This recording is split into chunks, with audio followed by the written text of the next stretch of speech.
I never imagined my life could end like this. And it all started with one wrong choice. When I looked into the abyss, I couldn't see a way back. I was at rock bottom. On the outside, I had everything: fame, money, success. But on the inside, I was empty. The parties, the drugs, the empty relationships, none of it filled the pain I was carrying in my heart. I felt like a spectator in my own life, watching everything happen around me, but not being able to connect with it. And even when I was surrounded by people, I felt more alone than ever. My mind was overloaded. I was chasing happiness, but with every achievement, I felt further away from it. Everything seemed for sale, everything had a price, and I was willing to pay whatever it took. But the harsh truth, the brutal truth, was that I was sinking into a pit I didn't even realize I was digging. The more I ran after fleeting pleasures, the deeper I fell. And deep down I knew I was losing myself. The worst part was, at first, I didn't even notice I was making wrong choices. Little lies here, little lies there. It's not that bad, I'd tell myself. I told myself I could stop whenever I wanted. But those wrong choices piled up, and before I knew it, I was on a path with no way out. And with each passing day, my heart grew harder, further away from any sense of peace. My life became a vicious cycle. Every time I fell, I didn't have the strength to get back up. I felt like I was in prison but with no bars. The pressure of shame and guilt was suffocating. I'd ask myself, how did I end up here? How did I lose myself so completely? But there were no answers, just silence, darkness. Then, in the height of my desperation, when everything seemed unbearable, something strange happened. I was alone in a dark room, my mind tormented by the memories and decisions that haunted me. The weight of guilt was so heavy I could barely breathe. The voice of reason that was still left inside me whispered, "You're done. You're beyond saving." I closed my eyes, and for a moment, I gave in to the thought that there was no way out. Death seemed like the only option. But then, something happened. A soft, warm light touched my chest, something I couldn't explain. It wasn't physical light, but a presence, something deep and profound. I didn't know what it was, but I knew it wasn't normal. I felt my soul being reached out to, as if someone was holding me back, keeping me from falling even deeper. It wasn't a human rescue. It was something much bigger. And then I heard the voice. It wasn't just any voice. It was calm, but full of power. "You are not alone. I'm here." The words seemed to cut through the darkness around me, illuminating the deepest parts of my soul. In that moment, something inside me broke. I knew it wasn't just a thought or a hallucination. It was him. It was Jesus. I was on the edge of the abyss, about to fall with no way out, and it was in that moment of complete desperation that he appeared to me. I didn't deserve it, but he found me, and even in the hell I had created for myself, he offered me a chance to start over. But what Jesus showed me in that moment would change everything. I didn't know how, but suddenly I was in another place, the place with no light, no life, and worst of all, no hope. It happened so fast, I couldn't process it. 1 minute, I was in my room, feeling the weight of everything crashing down on me. And the next, nothing. It was like my body just shut down. I felt my eyes grow heavy. And then everything went black. The world around me faded into a blur of nothingness. I couldn't tell if I was still breathing, if I was still alive. I was slipping away, losing myself completely, like falling into a void with no end. It felt like everything was being ripped away from me, and I couldn't hold on to anything. When I woke up, I wasn't where I had been. I wasn't in my room anymore. I wasn't even in a familiar place. The air was cold, thick, suffocating. I tried to move, but my body wouldn't respond. I was paralyzed. My heart raced, my mind screamed, but there was no escape. It felt like I was trapped in a nightmare, but it wasn't a nightmare I could wake up from. It was real, too real. There was a strange weight in the air, a heaviness that pressed against me from every side. I couldn't see anything. It was pitch black, darker than any dark I'd ever known. It wasn't just the absence of light. It felt like the darkness itself was alive, like it was wrapping around me, suffocating me. I wanted to scream, but no sound came out. The fear began to set in, a gnawing terror that made every nerve in my body feel raw. My thoughts were scattered, but there was one thing I knew for sure. This wasn't the world I knew. It wasn't even the world I had been running from. It was something worse, something beyond my understanding. The worst part wasn't the darkness or the cold. It was the feeling of being utterly alone. There was no sound, no sign of life, no whisper of hope, just silence. And that silence was deafening. But then, I started to hear something, faint at first, almost like a whisper, but it was there. And as it grew louder, I realized that I wasn't alone in this place. I wasn't the only one trapped in this suffocating darkness. There were voices, soft, eerie, distant, but unmistakably there. They were all around me, but they weren't speaking to me. They were speaking to each other. And their words, though unintelligible, carried a sense of pain that made my chest tighten. I tried to call out, to cry for help, but my throat was dry. I couldn't even breathe right. The air was thick with something oppressive, something heavy that clung to me like a weight I couldn't shake. I wanted to escape. I needed to get out, but there was no way out. I didn't know if I was dead, if I was alive, or if I had just crossed some invisible line where there was no return. The fear inside me grew worse than the dark itself. I didn't know where I was, and worse, I didn't know if there was any way back. I kept hearing those whispers, voices I couldn't understand, but they seemed so close, like they were breathing down my neck. My mind was racing, my heart pounding in my ears. I couldn't make sense of anything.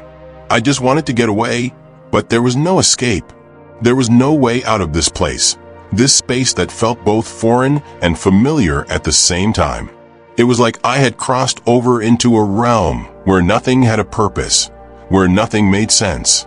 Then something shifted, a sudden jolt. It felt like my entire being was being pulled, dragged somewhere, though I wasn't moving. The coldness, the dark, the weight, all of it felt like it was pushing me into some kind of void. I saw things in that moment, things I can't even fully describe, images that made my blood run cold. I saw faces, but not human faces. They were twisted, contorted in pain, their eyes wide, but lifeless. And I could feel their eyes on me, like they were watching me, waiting for something. But what? I didn't know. I was suffocating, both physically and spiritually. The weight of the place was unbearable. And in the midst of all this chaos, I realized something. This wasn't just a place of darkness. It was a place of despair. A place where there was no love, no light, no mercy. The cold was the least of my worries. The isolation, the fear, the hopelessness, those were the things that were eating away at me, slowly, painfully. I realized I had come to the edge of something final, something irreversible. I didn't belong here, but I felt like I was already sinking too deep to escape. But then, just as I thought I had lost everything, I saw something that froze my spine. Suddenly, I felt a presence, something that was watching me with hatred, something that wanted to destroy me. I could feel it before I even saw it. It was like the air itself thickened, the darkness grew heavier, and the cold pressed harder against my skin. But it wasn't just the cold, it was the presence. Something was near, something evil, a force that I couldn't see, but could feel deep in my bones. It was like a dark weight, closing in on me from all sides. And I knew in that moment, without a doubt, that it wasn't just my mind playing tricks on me. There was something here, something malicious, something that wanted to rip me apart. The air shifted, and I heard it, the sound of faint whispers, growing louder, more distinct. It was like they were coming from all around me, circling me, like vultures waiting to feast. I tried to move, tried to escape, but I couldn't. I was frozen, paralyzed by the sheer terror of what was surrounding me. I couldn't see them, but I could feel their eyes, their presence, sharp, cold, hungry. They were there, just beyond my reach, watching, waiting. "You're never leaving," One whispered, its voice raspy and vile.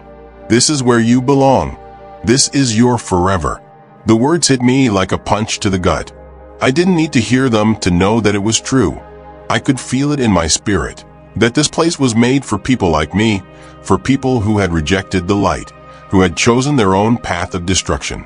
The guilt and shame flooded me, and I realized then that these voices weren't just taunting me. They were feeding off my fear, my hopelessness. I tried to shout, to scream for help, but nothing came out. My voice was gone, stolen by the darkness that clung to me like a shroud. My limbs felt like they were made of stone, weighed down by an unseen force. I couldn't move, couldn't even breathe right. It was like the very air I was trying to inhale was laced with poison. I was suffocating not just physically but spiritually.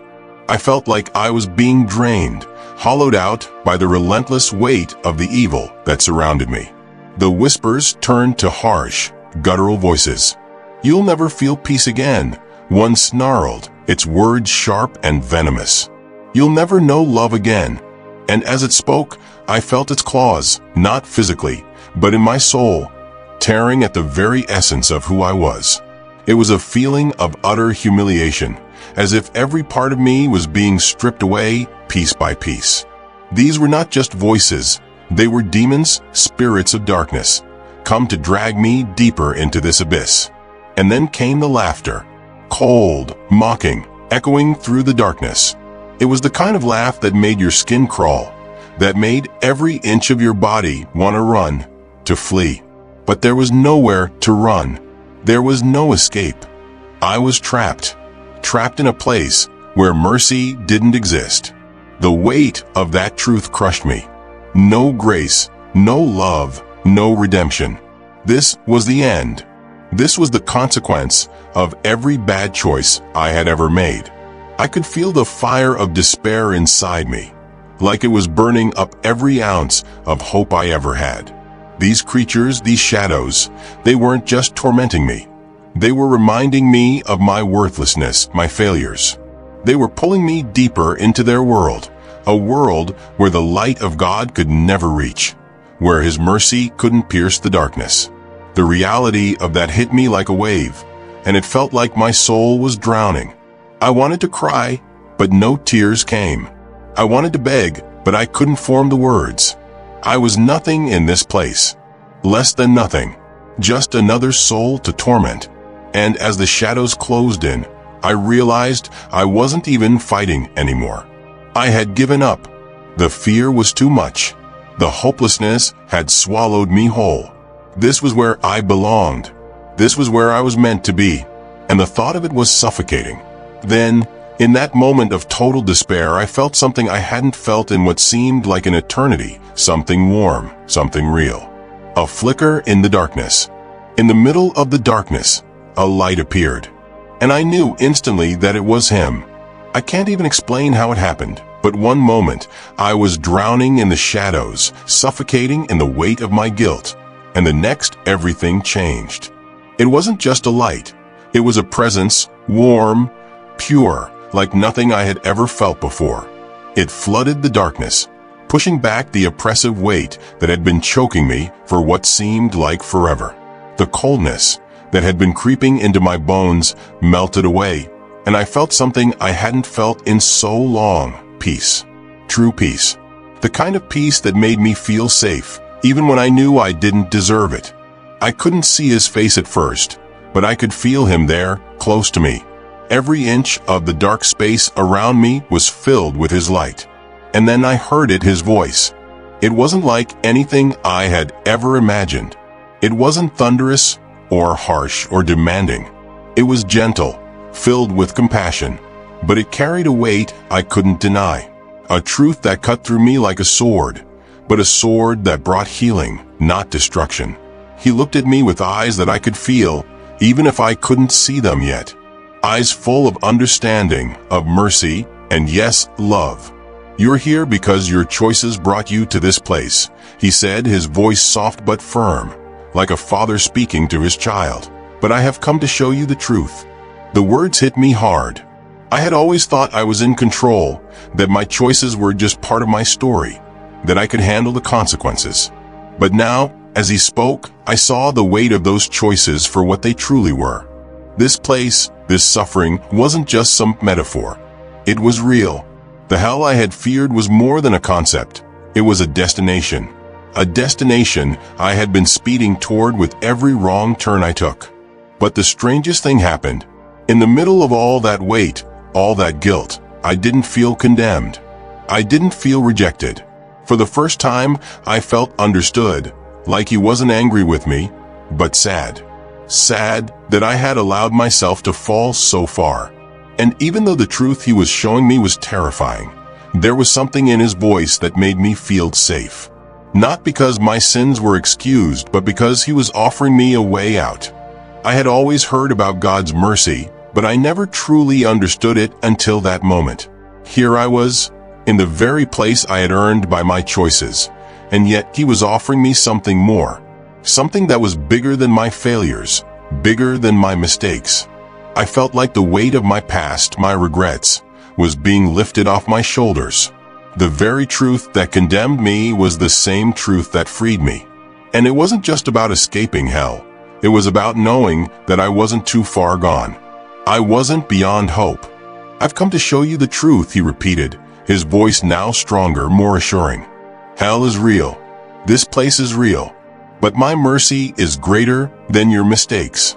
I want you to see that, to understand it, before you can truly be free. I didn't know what to say. How could I? I had never felt so small, so unworthy. Yet in the same breath, I had never felt so loved. It was a paradox that I couldn't wrap my mind around. I had been lost in the darkness, and he had come to find me, to show me the way out. I wanted to say something, anything, but all I could do was stand there, overwhelmed by the reality of what he was revealing to me. I wanted to beg him to forgive me, but it felt like he already had. The forgiveness was in his presence, in his words, in the very air around me. He wasn't just offering me a second chance, he was offering me redemption. And that was more than I had ever hoped for. I had thought this was the end, but it wasn't. It was the beginning. I stood there, in that place surrounded by light, and realized something. Hell wasn't just a place of suffering. It was a place where you were cut off from everything good, everything pure. But Jesus, he was the bridge. He was the way back. And somehow, in the midst of everything I had done wrong, he was showing me that I still had a chance. A real chance. What I saw next made me realize how serious it is to play with sin. I saw people there that I never imagined would be. And the worst part? They would never leave. As soon as the words left his mouth, the ground beneath me began to tremble. I looked around, trying to make sense of what was happening, and suddenly there it was. A vision so real, so vivid, that I could hardly breathe. I saw flames, high and hot, swirling in the distance, licking at the edges of a dark, endless chasm. It wasn't the kind of fire that you'd expect from a campfire or a burning building. No, this fire was alive, raging with a hunger that couldn't be quenched. The heat radiated off it, and even though I couldn't physically feel the burn, I could sense its intensity deep in my bones. This was hell, and it was far worse than I had ever imagined. The flames weren't the only thing that terrified me. What was worse were the souls trapped in them. People, lost and broken, writhing in agony, their faces contorted with despair. These weren't abstract figures or blurry shadows. These were real people, people who had lived just like me once. I saw faces I recognized. Faces of people who had rejected the truth of God's word. People who had turned away when they were given the chance to choose life. I saw people who in life claimed they didn't need God. They lived like the world was all that mattered, chasing success, pleasure, and fame, while neglecting the truth of salvation. I saw people who went to church, sat in the pews, smiled and sang the songs, but deep down they never accepted Jesus as their Savior. They believed in God, sure, but they never truly surrendered their hearts to Him. And now, they were here, in the most excruciating place you could ever imagine. The worst part wasn't the fire. It wasn't the screaming or the physical torment. What struck me the hardest was the absolute, total separation from God. I could feel it in the air. You know, we take for granted how much of God's presence we experience every day. His grace, His mercy, His love. But in hell, none of that exists. There is no hope, no more chances, just a cold, unending absence. The worst torment wasn't the fire or the darkness. It was the crushing awareness that there was no way out, no way back to the life you had rejected. I heard them scream, not just in pain, but in regret. I was wrong. One voice cried out, "Why didn't I listen?" Another sobbed, "I thought I had time. I thought I could change later." But it was too late. Once they were there was no returning. I realized then that the real horror of hell is not just the eternal torment. It's the eternal loss of God. To know that you will never again feel His love, never again experience His grace, never again have the opportunity to choose Him. And that is the final sentence for those who reject Him. What struck me the most was the realization that hell isn't empty. It's not some abstract place that people just imagine. It is a real, populated place where people end up because they never repented. They thought they had forever. They thought they could live however they wanted, and they never took God seriously. And now, they were paying the price for it eternally. I wanted to cry out for them, to tell them it wasn't too late, but I knew it was. In that moment, I understood the gravity of what Jesus had done for me, that He had come to save me from this very fate. I began to feel overwhelmed with the weight of what I was seeing. The flames, the lost souls, the hopelessness. But what struck me even more was the pain of separation. Physical pain? Yes, it was real, but it was nothing compared to the pain of being cut off from God forever. The Bible says, "The smoke of their torment rises forever and ever." Revelation 14, verse 11. And I felt it in my spirit. That's the truth of hell. It's a place where the soul is tormented by its choices, where the pain of separation from God is more unbearable than any other form of torment. I wanted to look away, to shut my eyes, but I couldn't. Jesus wanted me to see this. He wanted me to understand that this was not just some abstract story or warning. It was a reality. And it was real for anyone who chose to live apart from Him. This wasn't just about bad people or criminals. This was about anyone who rejected Jesus, who chose their own way over God's way. And as the vision continued, I couldn't shake the burden that was building in my heart. But the most terrifying thing of all was realizing that the people I saw in those flames were people who had the chance to choose life and didn't. Then He said to me, "Hell is not the end if you seek salvation. I came to pull you out of this place and give you a chance." In the midst of the fire, the pain, and the overwhelming hopelessness, something shifted again. The air around me began to warm, but this time it wasn't from the flames. It wasn't the torment that warmed me. It was a peace, a calm that spread through me like a soft light cutting through the darkest of nights. And in that calm, I heard His voice again. It wasn't the stern, convicting voice I had heard before. It was gentle. It was the voice of someone who understood, someone who wasn't giving up on me even though I had given up on myself. "I came to pull you out of this place," He repeated, His words a lifeline in the middle of all this darkness. Hell is not the end if you seek salvation. It was as if the weight of those words had the power to undo everything that had been crushing me. Hell wasn't the end. I could hardly wrap my mind around it. It was like He was telling me that no matter how far I had fallen, no matter what I had done, there was still a chance to be rescued, a chance to be redeemed. And then He spoke something that shattered my heart. "I came to give you a chance." A chance. It wasn't just a second chance. It was the only chance. And it wasn't something I had earned. It was something He was offering freely, in the face of everything I had done. I realized then, deep in my spirit, how amazing God's grace truly is. Even after everything I had chosen, even after I had run away from Him for so long, He still wanted me. He still wanted to save me. As I stood there, in the middle of this terrible vision of hell, I could see it clearly now, the path out. I understood that salvation wasn't about being perfect. It wasn't about pretending to have it all together. It wasn't about just showing up to church or saying the right words. Salvation was a choice. It was a choice to turn away from my sins, to turn away from the darkness, and to walk towards the light of Jesus. It was a choice to admit that I needed him, that I couldn't do it on my own. What hit me like a tidal wave was the realization that I had been living for myself. I had chosen my own path, doing things my own way, ignoring the call of God to surrender. I thought I could handle it, but standing there in the very pit of hell, I realized that every step I took without God was a step closer to this hopeless eternity. I had been so blind, so proud, thinking that I could find happiness, peace, and fulfillment apart from him. But now, with Jesus standing in front of me, I knew the truth. I needed him. I always had. And then, as the weight of that truth hit me, I felt something that I can hardly describe. It was like a breaking inside me, but not a destructive breaking, more like a healing. I fell to my knees right there in the middle of hell and cried out, "Lord, forgive me. Please forgive me." I didn't even care where I was anymore. All that mattered was the mercy that was offered to me. I didn't deserve it. I knew that.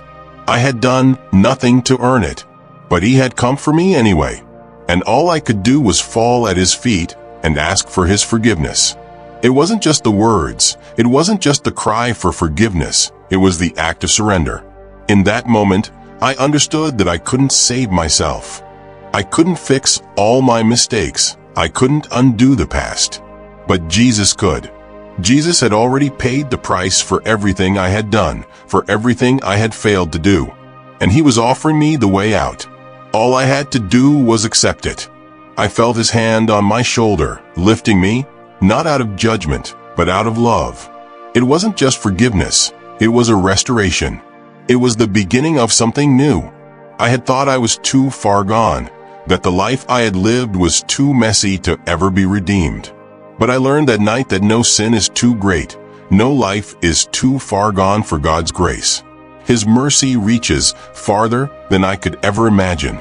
And in that moment, I was no longer bound by my past. I was free, and as I stood there, in the light of his mercy, I knew something else. This wasn't just about me. This was a choice every one of us has to make. We can choose the path that leads to redemption, or we can choose the path that leads to destruction. The difference is simple, but the stakes are everything. Jesus was offering me a way back, but that offer was only good if I accepted it. And that was the key. The choice was mine. When I opened my eyes, I was back. But I wasn't the same. Something inside me had changed forever. I could feel the weight lifting off my shoulders as I took a breath and looked around. I was no longer in that terrible place. The fire, the screams, the utter hopelessness were gone. It was like waking up from a nightmare, but this time I knew it wasn't just a dream. I was back, but something in me had shifted, and the world around me seemed different, lighter, more alive. The heaviness that had once defined every part of me was gone, replaced with a sense of clarity, of purpose. It was almost like I could hear the world again in a way I had never heard it before.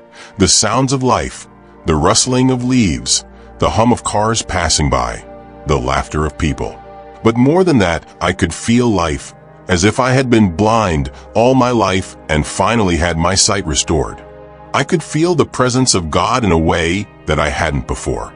He had been there all along, even when I had ignored him, but now I was awake. I was aware. And I knew one thing for certain. I couldn't go back to who I was before. I couldn't unsee what I had just experienced. As I sat there, trying to make sense of everything, it hit me Jesus didn't just give me a second chance. He gave me life. He pulled me out of that abyss, that eternal separation, and he restored me.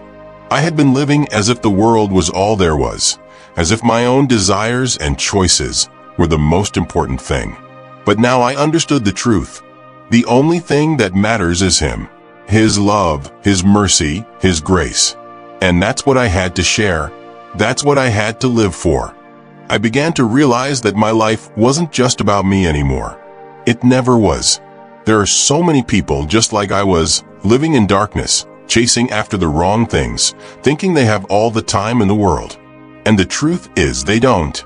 I had been given a glimpse of the destruction that comes when we reject Jesus, and I couldn't just let that be something I keep to myself. I had a responsibility now, a calling to share the message of Christ with everyone I could, to tell them that there is a way out, there is a way back. Now I know that life is a choice, I whispered to myself, as the weight of it all sank in. It doesn't matter where you've been or how far you've fallen. Jesus can pull you out of the abyss. I thought about the faces I had seen in hell, the people who thought they had all the time in the world, the people who believed they were invincible, the ones who thought they could always turn back tomorrow. And I realized how much of a lie that was. You don't have tomorrow guaranteed. All we have is today, and today is the day to make that choice. I felt an urgency in my heart, a burning desire to reach out to those around me, to tell them that Jesus is real, and hell is real. But more importantly, to tell them that there's still time to choose Jesus. It's easy to get lost in the distractions of life, to forget that our time on this earth is limited. But once you've seen the truth, once you've felt the weight of eternity on your shoulders, you can't ignore it. I couldn't ignore it, and I didn't want to. I started thinking about how to live differently, how to live on purpose. Because now I knew that nothing else mattered more than sharing the love and the hope that Jesus had shown me. The world didn't need more distractions or temporary fixes. It needed Jesus. And if I was to be a vessel of his light, I had to live like it. I couldn't just go back to living for myself. I had to live for him. The first thing I did was tell the people closest to me about my experience. I couldn't hold it in any longer. I had to tell them the truth, even if it made them uncomfortable. I wasn't afraid of rejection anymore. I wasn't afraid of looking foolish. If Jesus could pull me out of the depths of hell, he could do the same for anyone. And that's a message worth sharing. The truth is, I never imagined I'd be standing here telling this story. But now I know that everything I went through was part of his plan. He didn't just show me hell to scare me. He showed me the truth of what awaits those who reject him, and the beauty of the salvation he offers to all who call on his name. And because of that, I'm committed to following him, no matter where he leads. Because there's no life worth living unless it's lived for him. Where are you right now? What are you choosing in this very moment? I know this might feel like just another story to you, but I need you to stop and think for a second. We all have choices to make every single day. And the truth is, those choices lead somewhere. The path we walk today affects where we'll end up tomorrow. Maybe you're sitting there watching this, thinking that it's too late for you, that you've messed up too much or gone too far. I get it. I was there too. But I'm here to tell you it's not too late. If you're feeling lost, overwhelmed, trapped by the mistakes of your past, let me tell you something you need to hear. There's hope. There's always hope in Christ. No matter what you've done, no matter how deep the darkness feels, Jesus is still calling you. He's reaching out his hand to pull you out of the pit. He's waiting for you to take his hand. And that choice is yours. I know what it's like to be stuck, to feel like the weight of the world is on your shoulders, and there's no way out. I've been there. But the beauty of God's love is that he doesn't wait for you to clean yourself up first. He doesn't wait for you to get it all together. He meets you where you are. He came to me when I was at my worst, when I was so far gone I couldn't even see a way back. And he still saved me. That same love, that same mercy is available to you today. Maybe you're wondering, but how do I get there? How do I find this peace? How do I change? It starts with one simple thing: surrender. Surrender isn't a sign of weakness. It's a sign of strength. It's saying, I can't do this on my own, but I believe you can, God. When you turn to Jesus, when you open your heart to him, you're choosing life. You're choosing freedom from the darkness, and you're choosing the light that will never go out. If you're sitting there unsure of what to do next, I want to invite you to do something right now. Take a moment, close your eyes if you need to, and say these words. Jesus, I'm ready. I need you. Forgive me and show me the way. It doesn't have to be perfect. It doesn't have to sound fancy. What matters is that it comes from your heart, because that's where the change begins. I've been where you are. I've felt lost. I've felt hopeless. And I've made mistakes that I thought were unforgivable. But I'm standing here today, a living testimony that God can redeem anyone. And if He can redeem me, He can redeem you. I want you to know that you are not too far gone. You are never too lost to be found by His love. Now, I'm not going to tell you that life is going to be perfect once you make this choice. It's not. There will still be challenges, still be tough days. But you'll never face them alone. Jesus will be with you every step of the way. And when you choose Him, He gives you something that nothing else can, peace that passes understanding, and a hope that will never fade. So, what will you choose today? Will you continue down a path that leads to destruction, or will you turn to the one who came to give you life? I promise you, when you choose Jesus, it will change everything. It's not too late for you. It wasn't too late for me, and it's not too late for you. You don't have to be stuck in the dark anymore. Jesus is calling you out, and He's waiting with open arms. Never too late to change. And it won't be for you either.